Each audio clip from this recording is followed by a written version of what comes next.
político. Hoy vamos a hablar sobre el panorama electoral a menos de un mes ya. Estamos a menos de un mes de las elecciones de segunda vuelta. Nos acompaña un buen amigo de esta casa, Pedro Donoso, reconocido analista político. Pedro, bienvenido. Qué bueno tenerte acá en vivo y en directo. ¿Cómo estás? Sí, primera vez. Muchísimas gracias. Hermosos los estudios. Gracias por la invitación. A ti por acompañarnos, Pedro. Bueno, ¿cómo ves las cosas? Estamos, como decía, a menos de un mes. Ya no falta nada. Digamos, no falta nada, pero la primera vuelta nos enseñó que faltando nada puede faltar todo, ¿no? Creo que hay niveles ahorita de indecisión. Por ejemplo, yo voy a nombrar los datos de Click Report, por ejemplo, ¿no? Un 32.34% hasta el 6 de septiembre nos manifiestan que aún no saben por quién votar.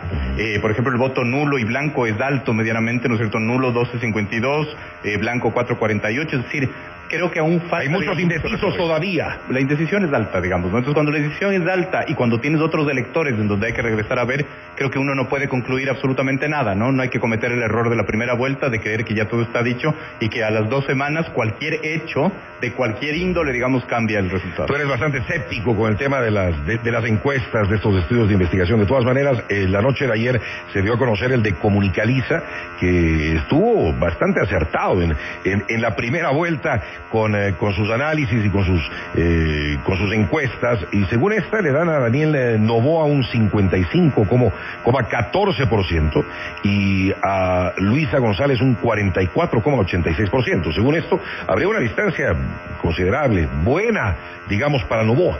Todo en clave de hipótesis, digamos, ¿no? Porque nos hace falta mucha investigación, yo creo que más cualitativa que cuantitativa, primero para entender lo que sucedió y segundo para establecer escenarios de proyección. Cuando uno hace lectura proyectiva tiene que hacerlo con no tiene que hacerlo, pero nosotros lo hacemos con metodología de construcción de escenarios, ¿no?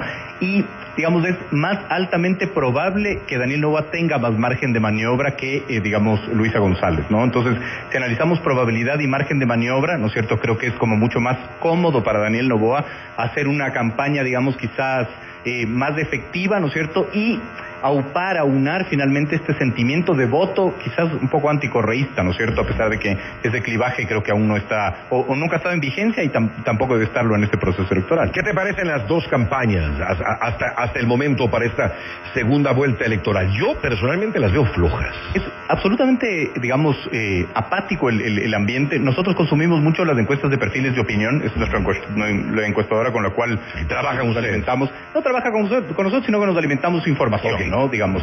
Y claro, cuando yo le preguntaba, digamos, a la principal de esta firma, ella me decía, no voy a correr encuesta ahora, porque la campaña está muy apática aún. Entonces, voy a esperar un poco, ¿no es cierto?, siguiente semana, es decir, veamos cómo se desarrolla. Yo concuerdo con eso, ¿no es cierto? Es decir, aún no se mueve absolutamente nada, los niveles de interés ciudadano son pocos, habrá que esperar cuáles son, digamos, esos hechos detonantes, decimos nosotros. El mismo debate, que para mí, digamos, no es algo que determina, pero el postdebate sí. Pero va a ser definitivo, ¿no? El debate, yo creo que lo fue en la primera vuelta y más ahora en la segunda, ya solamente con 2 candidatos. Hay cifras que demuestran, digamos, lo contrario, por ejemplo, ¿no? El mismo Perfiles de Opinión decía que solo el 15% de sus encuestados vieron el debate, ¿verdad?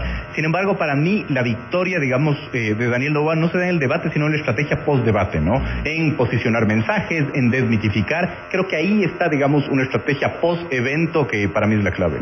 Deben estar confiados también de parte y parte en lo que sucede en ese debate del 1 de octubre. Totalmente. Yo creo que el correísmo estará menos confiado, ¿no es cierto? Porque a la larga, digamos, el correísmo no logró su objetivo, que era ganar en primera vuelta, pero más interesante porque no logra ganar con holgura geográficamente donde se había ubicado. Es decir, el correísmo le apostaba geográficamente a la costa y vemos, por ejemplo, los resultados comparados con el 2021, que hay un retroceso en la costa para el correísmo y hay una victoria, digamos, interesante en la sierra, en cambio, ¿no? Eso es un tema súper interesante analizar, ¿no? En Guayas, en Manabí, en El Oro, en los ríos, el correísmo se reduce un poco sus votos, no es significativo, pero es, digamos, algunos números, y sin embargo amplía su origen de votación en Pichincha y Azuay, aunque muy poco, digamos, ¿no? Se le nota un poco preocupado al ex presidente Correa a través de sus mensajes en Twitter y en general, a todo el correísmo frente a esta segunda vuelta. Me da la impresión. Yo creo que sí, finalmente, porque para ellos nunca es buen negocio llegar a la segunda vuelta, porque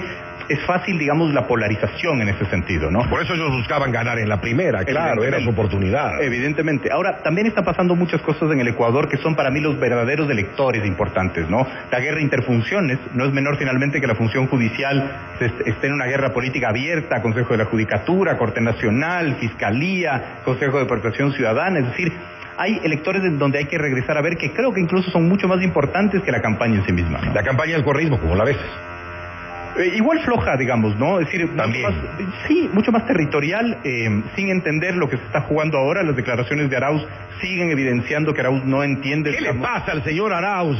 Creo que no entiende la lógica de la vocería, digamos, ¿no? Es decir, una cosa es ser un técnico y otra cosa es ser un vocero. Mejor deberían decirle que se quede callado el hombre. Totalmente, o que entienda, digamos, la dinámica de la vocería, ¿no? Que creo que le cuesta muchísimo, es decir... O tener más tino, yo creo que es importante. Tener una estrategia y una estructura de mensaje, finalmente, y ser disciplinado con esa estructura de mensaje. Muchas veces creemos que la vocería es un ejercicio de creatividad. No, la vocería es un ejercicio de disciplina. Hay que repetir la estructura de la caja de mensajes, que es la metodología que nosotros utilizamos para posicionar mensajes, pero sobre todo para desmitificar, ¿no? Ahora, la candidata a la vicepresidencia de Noboa también mete las patas cada vez que habla. Y evidentemente... Hay unas declaraciones que me han dejado, pero además sigue transparentándose, digamos, ¿no? Es decir... Arauz es un vocero que dice lo que piensa, y yo creo que uno de los graves errores es decir lo que piensas, digamos, cuando eres vocero. Eso no quiere decir que mientas, ¿no es cierto? Pero hay que estructurar un mensaje, y Abad también, digamos, ¿no? Sin embargo, no ve una reacción de los cuartos de guerra ni del uno ni del otro lado. Es decir, lo que hizo Noboa fue darle, digamos, una línea clara para que se dedique finalmente a apoyar, digamos, a los migrantes de Abad. Pero fue como quitarle un poco de importancia absolutamente a su candidatura a la vicepresidencia. Ahora entiendo que hasta la mandaron de viaje. Absolutamente, y no desmitifica ese tema. Es decir, cuando tú construyes, digamos, o cuando te construye un mito la dinámica, tu objetivo es desmitificar. Es decir, se debió haber desmitificado, por ejemplo, que lo que la candidata decía, ¿no? Yo escogí a Daniel Noboa, no él. Eso es lo que hay que desmitificar. Hay que desmitificar, evidentemente, que está molestando o que la figura vicepresidencial a Noboa la está molestando. No hay que aupar, finalmente. Y esta reacción me pareció que alimentó ese mito, ¿no? Y hay una cosa que hay que tomarla muy en cuenta, que todos estamos cansados de la política ecuatoriana, creo yo. Yo creo que sí. Y hay muy poca credibilidad. Sí, y digamos, eso es un fenómeno, primero, que se repite en toda América Latina, que no solo tiene que ver con... No solamente es acá. Pero no solo tiene que ver con la política, tiene que ver con, digamos, el pesimismo y sobre todo con la desconfianza interpersonal. El barómetro de las Américas en el 2020 ya decía que América Latina es la región más desconfiada del mundo, ¿no? Esto quiere decir que tú no confías no solo en el gobierno, no solo en el municipio, no confías en la justicia, en la policía, pero tampoco confías en el otro, digamos, ¿no? Entonces, la desconfianza te provoca, o te podría provocar pesimismo, y el pesimismo te provoca el poco involucramiento, digamos, ¿no? El hartazgo. Es decir, tiene un sentido, digamos, sociológico aquello. Y por eso también cualquier sorpresa que se pueda dar en las elecciones del 15 de octubre. Totalmente. Hay esta frase que yo estoy repitiendo mucho, ¿no es cierto?, que dice, digamos, cuando la sorpresa tiene explicación, no es sorpresa, es aprendizaje, digamos, ¿no? ¿Qué nos pasó en la primera vuelta? Nunca nos imaginamos que Noboa iba a pasar a la segunda, que iba a estar como finalista. Pero además yo creo que no solo eso, sino que nunca entendimos cómo la violencia iba a cambiar el mapa de este país y cómo la violencia lo está cambiando. Sí, hay un antes y un después, luego del vil asesinato a Fernando Villavicencio. Y no solo a Villavicencio, sino a Intriago, ¿no? Te lo dicen las cifras. También a Intriago. Absolutamente. Los dos asesinatos, la violencia extrema, ¿no es cierto?, fue un factor fundamental que te cambió los resultados. Eso te lo dicen las cifras. Tal vez más el de Villavicencio al ser candidato presidencial. Sí, que incluso revierten, no quiero ser, digamos, una persona insensible, pero incluso, ¿no es cierto?, el de Intriago revierte mucha más importancia política porque era un representante del Estado. Es decir, no estamos entendiendo el golpe a la democracia. Y muy fuerte en Manabí. Absolutamente, ¿no? Pero a la larga, digamos, en teoría, ¿no es cierto?, democrática, fue un asesinato a un representante del Estado, ¿no?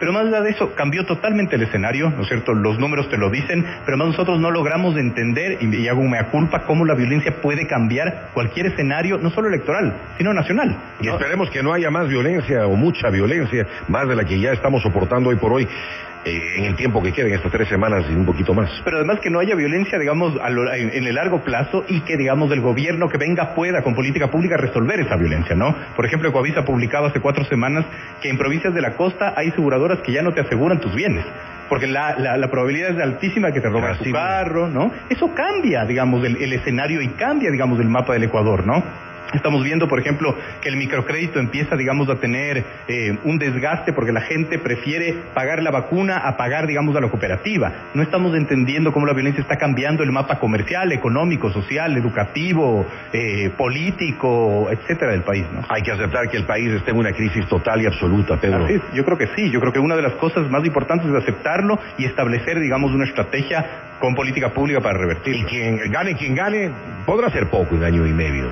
Yo creo que no solo por el tema de la temporalidad, sino por el tema de la estructura, que eso es lo que hay que regresar a ver. Es decir, pero también es un tiempo muy corto. Es un tiempo muy corto, pero además el país está viviendo también una desinstitucionalización. Lo de la guerra interfunciones no es menor, ¿no? Es decir, mientras, digamos, el Ejecutivo se sienta e intente hacer algo, finalmente, otros poderes del Estado y las otras funciones no están coadyuvando tampoco, ¿no? Entonces, algunos hablan de que estamos ya en un estado fallido. ¿Tú consideras que es así? No, finalmente no, porque a la larga, digamos, incluso la misma guerra interfunciones nos está demostrando que hay Estado, ¿no? Es decir, que, digamos, el Estado comete errores y que... Muy venido a menos, pero hay.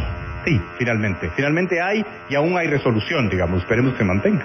¿Cuáles serán los retos políticos del próximo gobierno, además de la gobernabilidad, Pedro? Para mí la gobernabilidad es la palabra absolutamente clave, no solo nacional, sino local, digamos, ¿no? Lo segundo es, evidentemente, establecer políticas públicas que sobre todo le quiten el capital social a la violencia. Eso es fundamental. Es decir, la violencia no puede solo enfrentarse con policías y militares de armas y chaleco antibalas. Es decir, se necesita presencia simbólica y física del Estado para reducir el capital social, ¿no es cierto?, de la violencia, porque no sea fácil cooptar a los niños, adolescentes, jóvenes, que la reinserción escolar finalmente sea un precepto, que los niños dejen de abandonar la escuela. Es decir, es un reto muy importante. Claro, hay mucho por hacer y se demorará también bastante tiempo, muchos años, en cambiar toda esta historia que estamos viviendo, que estamos atravesando, Pedro. Así es, no es del corto plazo, digamos, ¿no? Y ahí la palabra clave es gobernabilidad. Además del tema de seguridad, que es el que más nos preocupa a todos los ecuatorianos, ¿cuáles deben ser las prioridades del próximo presidente o presidenta? Yo creo que la reconstrucción del tejido social, ¿no? Es decir, ya más en el ámbito intangible, que a veces parece no importante, pero es importante, que finalmente la gente confía en el Estado, que la gente confía en el otro, ¿no es cierto? Reconstruir finalmente esta lógica de, digamos, subir un poco el optimismo, porque cuando tienes una sociedad altamente pesimista, como la que estamos viendo, 9 de cada 10, nos decía la última encuesta de Click Report, ¿no es cierto? 9 de cada 10 se sienten pesimistas del presente, el Estado tiene... 9 de cada 10 es bastante. 9 de cada 10. El Estado tiene menos margen de maniobra para establecer y tomar decisiones, ¿no? Entonces, cualquier chispa puede convertirse, digamos, en un estallido social, y es lo que menos quisiera. ¿Cómo deja Guillermo Lasso al país después de este mal gobierno? Con todas estas cifras, ¿no? Es decir, hemos roto todos los récords, digamos, de violencia, y aún no se acaba el 2023, ¿no es cierto? Tenemos estas cifras espeluznantes de pesimismo, de poca credibilidad en el Estado, digamos, y... No quiero defender al gobierno de Lasso sin ninguna lógica, pero también Lasso recibió un Estado muy venido a menos, ¿no? Pero ha hecho poco nada, Pedro, hay que admitirlo, ¿no? Totalmente de acuerdo, se ven los niveles de ejecución presupuestaria incluso... Y le faltó liderazgo. Sí, y más que liderazgo, yo creo que entendimiento, ¿no es cierto?, de la dinámica social del Ecuador, de lo que vive el Ecuador. Es decir, ni siquiera tenemos un censo poblacional para entender cuáles son las cifras, digamos, del Ecuador, ¿no? Entonces, si bien creo que efectivamente, digamos, los resultados son palpables, creo que también le costó entender la dinámica y recibió, digamos, un Estado bastante venido a menos. ¿Consideras que los ciudadanos ejercen un voto informado que atiende realmente a la realidad que atraviesa hoy por hoy el país, que no es la misma de hace unos años? Así es. No, creo que no, digamos, y a veces yo soy muy reacio en echarle la culpa a la ciudadanía. La ciudadanía ahorita está peleando por comer y que no salga y que le maten, ¿no? Entonces, no... Tiene otras prioridades. Tiene otras prioridades, pero además el comportamiento electoral latinoamericano es así, ¿no es cierto? Mario Riorda, que es este teórico argentino, siempre dice las elecciones en Latinoamérica son referéndums emotivos, son referéndums emocionales, digamos, ¿no? Entonces, es difícil informarte, tener un voto informado cuando la gente, digamos, tiene la atención en otra cosa. Bueno, veamos qué pasa el próximo 15 de octubre. Estos días, estas 3 semanas son claves. Pero... Absolutamente, son claves. Yo creería que hasta, y esto nos enseñó la primera vuelta, ¿no es cierto?, hasta 24 horas antes habrá un nivel de indecisos que se decidirán finalmente ya en la intimidad de la urna, y que todo puede suceder, ¿no? Aún creo que no hay nada cantado. No hay nada cantado. Creo que no. Me quedo con eso. Gracias a Pedro Donoso, analista político, esta mañana con nosotros aquí en FM Mundo.